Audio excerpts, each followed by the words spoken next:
Milo, sən bax özü belə dişləyərkən istəyirəm ki, gəlim sənin o burnunun qırışan yerini tutum. Sıxım. Niyə belə şirinsən? Niyə belə şirinsən? Niyə belə şirinsən?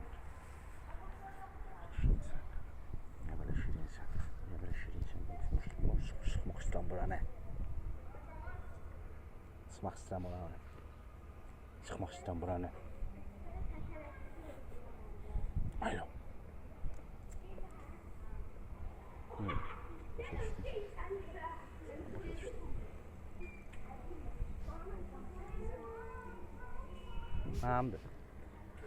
Mənim bitimdir.